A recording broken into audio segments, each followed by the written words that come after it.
So guys आज हम सीखने वाले हैं get and have causative verb को वर्ब की थर्ड फॉर्म के साथ हम कैसे यूज करते हैं। तो फर्स्ट पार्ट में मैंने आपको इन दोनों स्ट्रक्चर को यूज करना सिखाया था, तो आप प्लीज जाकर फर्स्ट पार्ट को देख लीजिए। आज हम सीखेंगे गेट सम वर्ब और वर्ब की थर्ड फॉर्म, और उसके बाद गेट थिंक प्लस वर्ब की थर्ड फॉर्म। इन दोनों ही पॉजिटिव वर्ब को हम थर्ड फॉर्म के साथ कैसे यूज करेंगे, किस कंडीशन में यूज करेंगे, ये आज हमें सीखना है। देखिए गाइज, बहुत सारे ऐसे काम होते हैं जो आप किसी और से करवाते हो, लेकिन आप उनके बारे में बताना नहीं चाहते हो। मतलब आपको अपने एक्शन पर एम्फसाइज करना, आपको अपने एक्शन को हाईलाइट करना है कि मुझे ये काम करवाना है, मैं ये काम करवाऊंगी। किससे करवाऊंगी? हो सकता है या तो आपको पता ही ना हो सकता है वो सब्जेक्ट इंपॉर्टेंट ही ना हो सकता है कि आपको अपने काम पर, जो काम आप करवाओगे उस पर आपको हाईलाइट करना है, उस पर आपको फोकस करना है, तब आप इन दोनों स्ट्रक्चर का यूज करते हैं। तो गेट इनफॉर्मल वे में आप यूज करेंगे और हैव हम फॉर्मल वे में यूज करेंगे। तो गेट को आप कैसे यूज करेंगे? गेट, उसके बाद जो काम करवाओगे वो काम आएगा, उसके बाद वर्ब की थर्ड फॉर्म का आपको यूज करना है। जैसे यहाँ मैंने कुछ एग्जाम्पल्स लिखे हैं, जैसे मैं कल तक ये काम करवा दूंगी। मैं किससे करवाऊंगी ये मैं आपको नहीं बता रही हूँ। हो सकता है, मतलब मैं इस बात को हाइड रखना चाहती हूँ कि मैं किससे काम करवाऊंगी मुझे नहीं बताना। मैं बस यहाँ पे ये बताना जरूरी है कि मैं ये काम करवा दूंगी कल तक, दैट्स इट। आपको ये मैं बताना ही नहीं चाहती कि मैं किससे करवाऊंगी, कैसे करवाऊंगी। नो, मेरे लिए इंपॉर्टेंट ही नहीं है ये बताना कि मैं किससे करवाऊंगी। मैं इस बात को हाइड रखना चाहती हूँ, हिडन रखना चाहती हूँ मैं सब्जेक्ट को। तो इसीलिए मैं यहाँ पर हैव गेट का ये वाला स्ट्रक्चर यूज करूंगी। ये वाला स्ट्रक्चर हम तब यूज करते हैं जब आप जिससे भी काम करवाओगे उसके बारे में मेंशन करना चाहते हो, लेकिन इस वाले स्ट्रक्चर को आप तब यूज करेंगे जब आप जिससे काम करवाओगे उसके बारे में मेंशन नहीं करना है। आई होप आपको दोनों में डिफरेंसेस क्लियर हुए होंगे कि आपको इस वाले स्ट्रक्चर को क्यों यूज करना है, ये तो हमने पार्ट 1 में सीख ही लिया है, और इस वाले स्ट्रक्चर को हमें क्यों यूज करना है ये हम आज सीख रहे हैं। एग्जाम्पल्स देखते हैं। I will have got this work done by tomorrow. मैं कल तक ये काम करवा दूंगी। किससे करवाऊंगी नहीं बताना चाहती, हाइड रखना चाहती हूँ। Next sentence, I got my hair cut yesterday. मैंने कल अपने हेयर कट करवाए। अब इस वाले एग्जाम्पल्स में मतलब सब्जेक्ट का बताना जरूरी ही नहीं है ना कि किसने हेयर कट करवाए। मेरे को बस ये बताना है कि मैंने अपने हेयर कट करवाए हैं, दैट्स इट। मुझे नहीं बताना मैंने उससे करवाई या इससे करवाई। सब्जेक्ट का बताना ज़रूरी ही नहीं है यहाँ पर, राइट। इसीलिए मैं इस वाले स्ट्रक्चर का यूज़ कर रही हूँ। लेकिन जब मैं पर्टिकुलर सब्जेक्ट को भी हाईलाइट करना चाहती हूँ, सब्जेक्ट को भी मैं इंपॉर्टेंस देना चाहती हूँ, तब मैं इस वाले स्ट्रक्चर का यूज़ करूँगी। I got him to cut my hair, right. मैंने उससे अपने हेयर कट करवाए थे, मैंने राधा से अपने हेयर कट करवाए थे। I got Radha to cut my hair, क्योंकि मुझे यहाँ पर राधा को भी मेरे को हाईलाइट करना है और अपना जो एक्शन करवाया था उसको भी बताना है। लेकिन इस वाले स्ट्रक्चर में मुझे सिर्फ ये बताना है मैंने कल अपने हेयर कट करवाए थे, ये नहीं बताना किससे करवाए थे, कहाँ से करवाए थे। आई होप आपको डिफरेंसेस क्लियर हो रहे हैं। Next example, will you be able to get this work done? क्या आप ये काम करवा पाओगे? Will you be able to get this work done? क्या आप ये काम करवा पाओगे? Next example, please get my car repair. Please मेरी कार ठीक करवा दो। ये आपका इंपैरेटिव सेंटेंस है, जो हम डायरेक्ट हम यू को यूज नहीं करते हैं, क्योंकि जो इंपैरेटिव सेंटेंसेस होते हैं वो हम यू के लिए ही यूज करते हैं। तो इसीलिए यहाँ पर यू नहीं लिखा है, लेकिन हम बोल सामने वाले से ही रहे हैं कि प्लीज मेरी गाड़ी ठीक करवा दो। मैं आपसे बोल रही हूँ प्लीज मेरी गाड़ी ठीक करवा दो, please get my car repaired, right. जो इंपैरेटिव सेंटेंसेस होते हैं वो यू के लिए ही यूज होते हैं, लेकिन यहाँ पर यू को हम नहीं लिखते हैं, राइट। क्योंकि मतलब सिंपल सी बात है ना, इंपैरेटिव सेंटेंस को यू के लिए ही यूज करते हैं, ये बात हमें पता है, तो हमें यू को बताने की जरूरत ही नहीं है, right. Next example, get the table cleaned. Table को क्लीन करवा दो, राइट। हम किसी को कह रहे हैं टेबल को क्लीन करवा दो, किसी और से करवाएगा, वो खुद नहीं करने के लिए कह रहे हैं। मैं ये नहीं कह रही कि आप मेरी टेबल क्लीन कर दो, मैं कह रही हूँ मेरी टेबल क्लीन करवा दो, ये टेबल क्लीन करवा दो, राइट। किसी से भी करवा दो, बट इस टेबल को क्लीन करवा दो, राइट। तो यहाँ पर जिससे आप टेबल क्लीन करवाओगे वो बताना जरूरी नहीं है। यहाँ पर एक्शन इंपॉर्टेंट है कि टेबल को क्लीन करवा दो, बस ये बात कहना इंपॉर्टेंट है। किसी से भी करवाओ, मुझे कोई लेना देना नहीं है, बस टेबल को क्लीन करवा दो। आई होप आपको क्लियर हो रहा होगा। Next example, I am getting my hair cut, मैं अपने हेयर कट करवा रही हूँ। मैं किसी को कॉल पर बता रही हूँ कि मैं अपने हेयर कट करवा रही हूँ, मैं आ जाऊँगी कुछ टाइम में, मैं अभी अपने हेयर कट करवा रही हूँ। तो यहाँ पर सिचुएशन क्या है कि ये बताना ज़रूरी है कि मैं क्या एक्शन करवा रही हूँ, किससे हेयर कट करवा रही हूँ। मेरी मम्मी को क्या पता, मैं अपनी मम्मी को कॉल करके बोल रही हूँ मैं अपने बाल कटवा रही हूँ। अब उनको क्या पता मैं किससे कट करवा रही हूँ, राइट। वो जानती भी ना हो, इवन मैं उसको नहीं जानती हूँ जिससे मैं हेयर कट करवा रही हूँ। मैं जस्ट गई और मैंने कहा कि मुझे हेयर कट करवाने हैं, और किसी ने जो भी वहाँ पर वर्कर्स होते हैं उन्होंने आए और उन्होंने मेरे हेयर कट किए। तो मैं क्या कह रही हूँ कि मैं अपने हेयर कट करवा रही हूँ। तो यहाँ पर मेरी मदर को भी नहीं पता कि कौन है, क्या कौन सब्जेक्ट है, कौन मेरे हेयर कट कर रहा है। तो यहाँ पर सब्जेक्ट का बताना इम्पॉर्टेंट ही नहीं है, राइट। यहाँ पे एक्शन का बताना इम्पॉर्टेंट है कि मैं हेयर कट करवा रही हूँ, ये बताना ज़रूरी नहीं किससे करवा रही हूँ। Next example, I was getting my mobile repaired, मैं अपना मोबाइल ठीक करवा रही थी। Next example, you should get your car washed, तुम्हें अपनी गाड़ी धुलवा लेनी चाहिए। You should get your car washed. तो ये कुछ एग्जाम्पल्स थे जो मैंने यहाँ पर टेंसेस के साथ भी यूज़ किए, कुछ इंपैरेटिव सेंटेंसेस भी हैं। अब ये मॉडल वर्ब का यूज़ आ गया, शुड मॉडल वर्ब, जैसे कि आपको अपनी ये कार वॉश करवानी चाहिए, राइट। आप किसी को सजेशन दे रहे हैं। I have been getting the work done since morning, मैं सुबह से काम करवा रही हूँ। I have been getting the work done since morning, ये आपका प्रेजेंट परफेक्ट कंटिन्यूअस टेंस है, right. Next example, she has got her room cleaned, उसने अपना रूम क्लीन करवा लिया है। she has got her room cleaned, ये आपका प्रेजेंट परफेक्ट टेंस है। तो इस तरह से आप गेट का यूज़ करते हैं वर्ब की थर्ड फॉर्म के साथ। याद रखना स्टूडेंट्स, मिस्टेक क्या करते हैं, गेट के बाद वर्ब की थर्ड फॉर्म लगा देते हैं और जो ये सम वर्ग है वो लास्ट में रखते हैं। देखो स्पोकन में तो सब कुछ चलता है गाइस, स्पोकन में तो आप बोल लो ऐसे, लेकिन ये राइट सेंटेंस नहीं है। राइट सेंटेंस यही होगा, पहले गेट आएगा, उसके बाद जो आप काम करवा रहे हो उस काम का नाम, और फिर वर्ब की थर्ड फॉर्म आएगी। जैसे कि आई will have got, got verb की थर्ड फॉर्म, दिस वर्क, ये work, I will have got this work done, यह वर्क मैं करवा दूंगी, डन करवा दूंगी। तो गेट यहाँ पे ये वर्क आ गया, जो भी काम आप करवाओगे, और ये वर्ब की थर्ड फॉर्म आ गई, राइट। तो ये सेंटेंस, ये स्ट्रक्चर रहता है। सेंटेंस को इसी स्ट्रक्चर से आपको बनाना है। आपको ये नहीं बोलना get I will have get work, I will have get done this work, इस तरह से आपको नहीं बोलना। आपको बीच में उसका यूज करना है, आई will have got this work done, right. ये नहीं बोलना आई will have got done this work, गलत है ये सेंटेंस। नेक्स्ट अब हैव का यूज देखते हैं।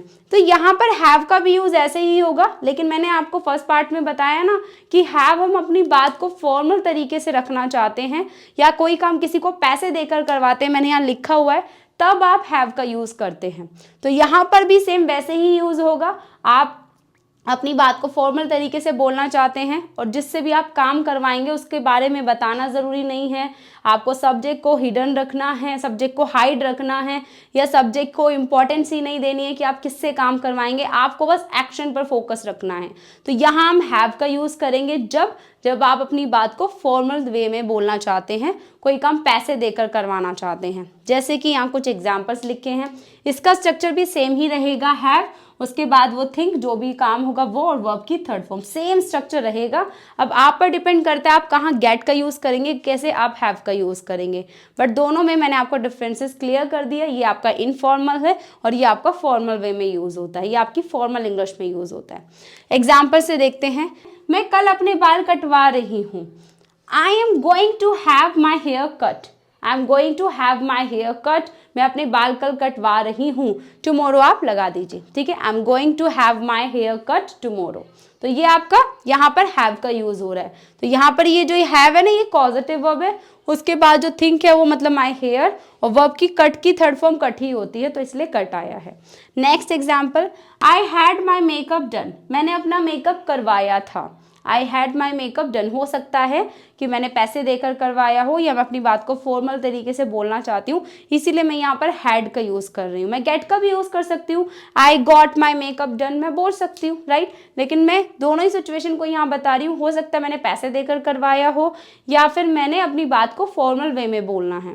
Next example, we are having our house painted this weekend, हम इस वीकेंड पर हम अपना हाउस पेंट करवा रहे हैं। We are having our house painted this weekend, हम अपना इस वीकेंड पर घर पेंट करवा रहे हैं। Next example, we were having our house renovated, हम अपना घर रिनोवेटेड करवा रहे थे, मतलब जो थोड़ी बहुत हमें घर में करवाते रहते हैं ना, जैसे थोड़ी टूट फूट हो जाती है, हमें कुछ चेंजेस करवाने हैं, कलर चेंजेस करवाने हैं, उसे हम कहते हैं, राइट। तो हम अपना घर रिनोवेटेड करवा रहे थे, ये पास्ट कंटिन्यूअस टेंस है, इसीलिए यहाँ पर हैव की आईएनजी फॉर्म यूज हुई है हैविंग। ये प्रेजेंट कंटिन्यूअस है, इसलिए यहाँ पर भी हैविंग का यूज हुआ है। Next example, have you had your hair cut, क्या आपने अपने बाल कट करवा लिए हैं। Have you had your hair cut, यहाँ पर गाइज 2 बार हैड यूज हो रहा है, समझेंगे इसको। ये जो हैव है, ये हैव है आपका helping verb. Present perfect tense की 2 हेल्पिंग वर्ब होती हैं, हैव और हैज। तो आई वी यू दे के साथ हैव यूज होता है और ही शिट नेम के साथ हैज यूज होता है। तो यहाँ पर यू के लिए हैव आया है, ये हमारी हेल्पिंग वर्ब है, इसका अपने आप में कोई मतलब नहीं है। और जो ये हैड है ना, ये वर्ब की थर्ड फॉर्म है, ये पॉजिटिव वर्ब हैड है, राइट। मैंने अभी आपको बताया जो भी चेंजेस होंगे वो इसमें चेंजेस करने हैं आपको, इसमें गेट में चेंजेस करने हैं, गेट की सभी फॉर्म्स लिखी हुई हैं, इसमें चेंजेस करने हैं आपको कोई भी चेंजेस वर्ब की थर्ड फॉर्म में नहीं करना, वर्ब की थर्ड फॉर्म ही रहेगी। ये सब बातें मैंने आपको फर्स्ट पार्ट में भी बताई हैं, आप प्लीज फर्स्ट पार्ट को देखिएगा, राइट। आपको बहुत अच्छे से समझ में आएगी ये वाली वीडियो भी और वो वाली वीडियो भी, राइट। दोनों कनेक्ट हैं एक दूसरे से, इसलिए दोनों पार्ट को देखना बहुत जरूरी है। तो यहाँ पर हमने हैव में चेंजेस किया, हैव को थर्ड फॉर्म बना दिया हैड। जो चेंजेस होंगे हैव में होंगे टेंसेस के रूल्स के अकॉर्डिंग, मॉडल वर्ब्स के रूल्स के अकॉर्डिंग, यहाँ पर भी जो चेंजेस होंगे गेट में होंगे, राइट। ये वर्ब की थर्ड फॉर्म जो है वो सेम ही रहेगी हर एक टेंस में, चाहे वो प्रेजेंट हो, पास्ट हो, फ्यूचर हो, या फिर वो कोई भी आपका मॉडल वर्ब हो, तो वहाँ पर वर्ब की थर्ड फॉर्म ही रहेगी। तो इसीलिए यहाँ पर जो हैविंग है, राइट, ये हैविंग में आईएनजी बन गया, राइट। यहाँ पे हैड, ये वर्ब की थर्ड फॉर्म बन गया। तो यहाँ पर जो हैड है ये पॉजिटिव वर्ब की तरह यूज हो रहा है, हैव की third form had. So have you had your hair cut, ये जो हैव है ये हेल्पिंग वर्ब है प्रेजेंट परफेक्ट टेंस की, और ये जो हैड है ये पॉजिटिव वर्ब है। Next example, I have to have my car washed, मुझे अपनी कार धुलवानी है। ये आपका हैव टू लेसन है, जिसे हम यूज करते हैं जब आपको कोई भी काम करना है। तो यहाँ पे आपको कोई काम करवाना है, तो सेंटेंस कैसे बन रहा है, I have to have my car washed, मुझे अपनी गाड़ी धुलवानी है, मुझे अपनी कार धुलवानी है। I want to get my hair cut, मैं अपने हेयर कट करवाना चाहती हूँ। ये भी आपका एक लेसन है वॉन्ट टू, जिसे हम यूज करते हैं जब मैं कोई भी काम करना चाहती हूँ, सब्जेक्ट कोई भी काम करना चाहता है। तो यहाँ पर I want to get my hair cut, मैं अपने बाल कटवाना चाहती हूँ। Next sentence, she needs to get her mobile repaired, उसे अपना मोबाइल रिपेयर कराने की ज़रूरत है। ये भी एक लेसन है need to and needs to, जिसे हम यूज़ करते हैं जब सब्जेक्ट को कोई भी काम करना ज़रूरी है, करने की ज़रूरत है। तो इसीलिए यहाँ पर नीड्स टू का यूज़ हो रहा है, शी के साथ needs. She needs to get her mobile repaired, उसे अपना मोबाइल रिपेयर कराना ज़रूरी है, कराने की ज़रूरत है। She has had the cake made by her sister, उसने केक अपने सिस्टर से बनवाया है। तो यहाँ पर आप इस तरह से भी बाय लगाकर आप सब्जेक्ट को मेंशन कर सकते हो, अगर आप सब्जेक्ट को भी बताना चाहते हो, right. She has had the cake made, उसने केक बनवाया है किससे, बाय हर सिस्टर, अपनी सिस्टर से। तो इस तरह से यहाँ पे सब्जेक्ट को भी आप मेंशन कर सकते हैं, बस बाय लगाकर आपने जिससे वो काम करवाया है या जिससे वो काम करवा रहे हैं, आप बाय लगाकर उसको आप लिख सकते हैं, मेंशन कर सकते हैं सेंटेंस में। या फिर आप ये वाला स्ट्रक्चर यूज कर लो, राइट। अब अगर सब्जेक्ट को भी इंपॉर्टेंस देना चाहते हैं, जिससे आप काम करवाना चाहते हैं, तो इसको भी इंपॉर्टेंस, अगर आपको उसको इंपॉर्टेंस देनी है तो ये स्ट्रक्चर यूज कर लो, आपको बाय लगाने की भी जरूरत नहीं है, राइट। तो आप इस तरह से भी हैव का यूज कर सकते हैं। तो अब ये आप पर डिपेंड करता है गाइस, अगर आपको सब्जेक्ट को इंपॉर्टेंस देनी है तो आप ये वाला स्ट्रक्चर यूज़ कर लो। इसके लिए आप पार्ट 1 को देख लो जाकर कैसे इसका यूज़ करते हैं। और अगर आपको सिर्फ एक्शन को फोकस करना है, किसी से कोई काम करवाना है बट आपको उसे मेंशन नहीं करना, उस पर्सन जो पर्सन काम करेगा उसको हाइड रखना है, तो आप यहाँ पर इसका यूज़ कर लीजिए, इस वाले स्ट्रक्चर का। तो यहाँ पर हमने हैव की थर्ड फॉर्म का यूज़ करना सीखा हैव के साथ, और यहाँ पर गेट के साथ हैव की वर्ब की थर्ड फॉर्म का यूज़ करना सीखा है। तो आई होप आपको ये दोनों ही स्ट्रक्चर्स बहुत अच्छे से क्लियर हुए हैं। पार्ट 1 को जाकर देख लीजिए, तभी आपको इन दोनों में डिफरेंसेस अच्छे से क्लियर होंगे। इन दोनों में क्या डिफरेंसेस हैं, पार्ट 1 को प्लीज़ देखिए। उसका लिंक आपको नीचे डिस्क्रिप्शन बॉक्स में मिल जाएगा, आई बटन पर क्लिक करेंगे वहाँ मिल जाएगा। और अगर आप शॉर्ट्स वीडियोस देखना चाहते हो, शॉर्ट्स वीडियो में लाइक आपको ज़्यादा टाइम नहीं होता लॉन्ग वीडियोस देखने का, तो आप हमारा एक और चैनल है प्रॉपर स्टडी एकेडमी, उसे जाकर आप सब्सक्राइब कर लीजिए। वहाँ पर आप छोटी छोटी 30 सेकंड्स की 1 मिनट की वीडियो देखकर आप अपने इंग्लिश को इम्प्रूव कर सकते हैं हर रोज़। हम हर रोज़ वहाँ पर वीडियो अपलोड करते हैं, लेकिन जो लॉन्ग वीडियो है गाइज वो हर रोज़ अपलोड करना पॉसिबल नहीं है, क्योंकि हमारे पास और भी बहुत सारी चीज़ें हैं, उन्हें भी मैनेज करना पड़ता है। इसीलिए जो लॉन्ग वीडियोज़ है वो हम वीक में 2, 3, 4 ऐसे हम अपलोड करते हैं, लेकिन शॉर्ट्स वीडियो हम हर रोज़ अपलोड करते हैं। और उन छोटी छोटी वीडियोस से आप बहुत कुछ सीख सकते हो, अपनी इंग्लिश को इम्प्रूव कर सकते हो, अगर आपके पास बहुत ज़्यादा टाइम नहीं होता लॉन्ग वीडियोस को देखने का। और अगर आप चीज़ों को डिटेल में बहुत अच्छे से सीखना चाहते हो तो शॉर्ट्स वीडियो कोई काम की नहीं है, फिर आपको लॉन्ग वीडियोज़ ही देखनी चाहिए अपनी इंग्लिश को इम्प्रूव करने के लिए, बेहतर बनाने के लिए, अपनी नॉलेज को इन्हेंस करने के लिए। तो आई होप आपको पार्ट 1 में इस वाले स्ट्रक्चर का यूज़ क्लियर हुआ होगा, और पार्ट 2 में आपको इस वाले स्ट्रक्चर का यूज़ क्लियर हुआ होगा। दोनों में डिफरेंस बस इतना ही है, ये इनफॉर्मल है और ये फॉर्मल वे में आप यूज़ करते हैं। तो आई होप आपको दोनों ही get and have causative verb बहुत अच्छे से क्लियर हुई होगी। अगर आपको वीडियो अच्छा लगे अपने सभी फ्रेंड्स के साथ शेयर कर दीजिए, ताकि वो भी इस वीडियो को देख सकें, अपनी इंग्लिश को इम्प्रूव कर सकें, अपने सभी डाउट्स को क्लियर कर सकें। और अगर आपको वीडियो अच्छा लगे तो प्लीज़ चैनल को सब्सक्राइब कर लेना, आने वाली सभी वीडियोस आपको टाइम टू टाइम मिलती रहें। तो इसीलिए चैनल को सब्सक्राइब करना बहुत ज़रूरी होता है, तभी आपके पास नोटिफिकेशन जाती है। एंड वीडियो को लाइक कर देना। अब हम मिलेंगे नेक्स्ट क्लास में, तब तक के लिए टाटा बाय बाय, जय हिंद, जय भारत, नमस्कार।